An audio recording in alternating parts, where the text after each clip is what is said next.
If you're thinking of starting some tomatoes by seed, it's a great gardening practice and it's super easy.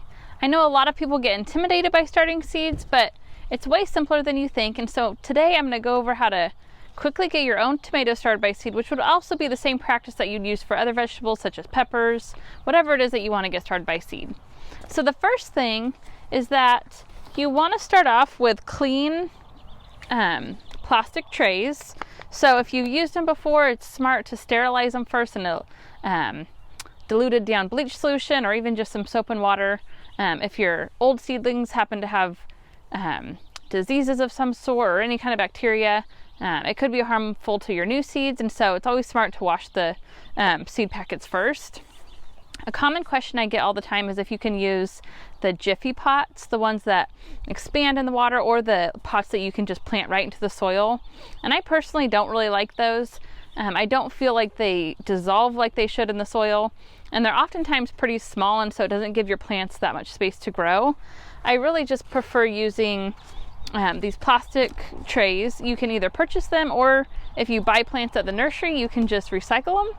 And the nice part is that they last for years and years instead of buying ones that are supposed to decompose. You have to buy those every year and then they don't really decompose that well. These, you can keep them and they last pretty much a lifetime.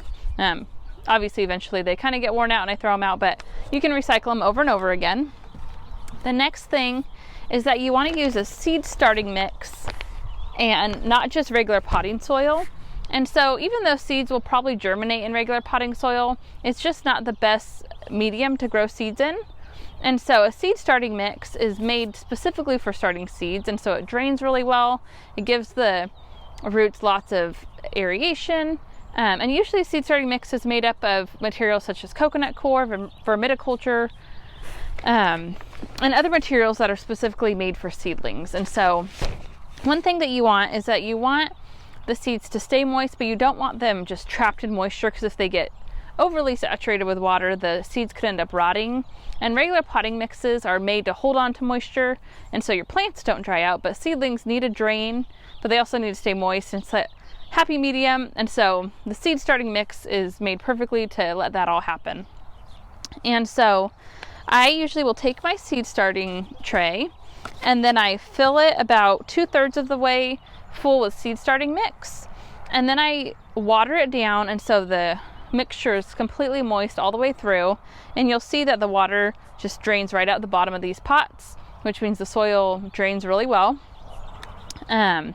Once the seed starting trays are filled about 2/3 full and wet down, then I usually will just take another one of these seed starting trays and press down on top to compact down that soil. And then I will take a pen or a marker, whatever you have, or even just your finger, and I just put a small indentation in the middle of each tray just to make sure I have like a secure spot where the seeds will go. You don't want it to be very deep at all. I just slightly make a little mark so I know where I'm going to put my seeds. After you have the small indentation in the center of each cell, then get your tomato seeds. And I usually prefer to put 2 to 3 seeds in each hole just to make sure that you have a good germination rate. You could even just start with 2 to make sure you're not wasting seeds, because then if a couple don't germinate, you can always replant. So I usually put 2 seeds in each cell. And so the seeds are super small, so as you're grabbing them, be careful. That's the other reason why putting that indentation is nice, because it kind of gives a little spot for the seed to stick into. If you just put them right on top of the soil, they're so small they can just get mixed around in the soil and you don't even know where they went. Then I will just take the seed starting mix and I just sprinkle a little bit right on top, and then just gently pat it down with your fingers. And then you'll be sure that the seeds aren't too deep, and that's about all you have to do.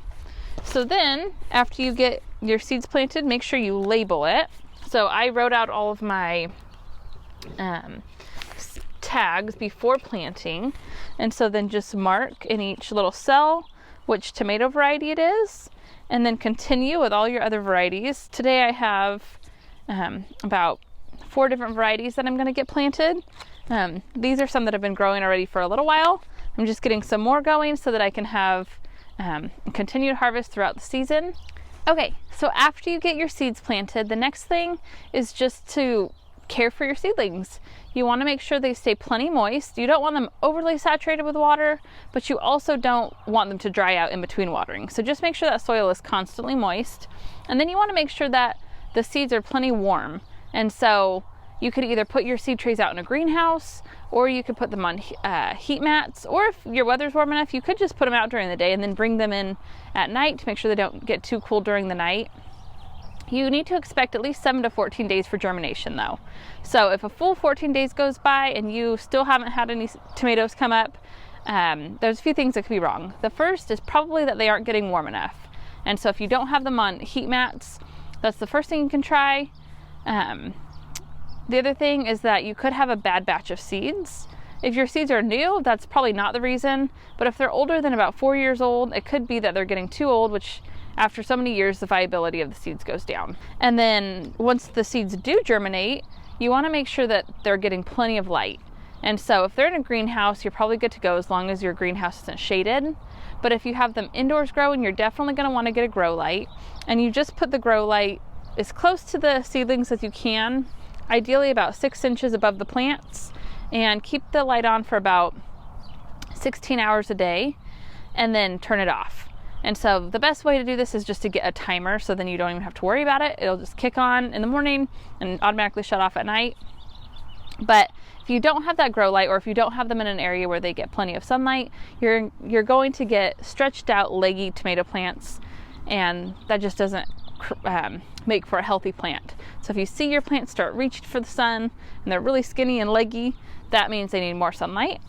And then once they're about this big and you can see the roots kind of start growing out the bottom, that means they're time to either transplant out into the garden or transplant into bigger pots. You don't want to let them get too root bound. And so as soon as you start seeing those roots come out the bottom, that means it's time to transplant. So whether you do that out in the garden or into bigger pots is totally up to you, but move them definitely into something bigger or into the ground. If you would like to know how to successfully transplant your tomatoes and have a successful crop once the plants get bigger and start producing, be sure to head to my video right here, because this last year I made some major changes to how I planted my tomatoes, and I had one of the best crops that I've ever had. And so definitely click on that video, check out those changes that I made, and so you can have a successful crop of tomatoes this year too.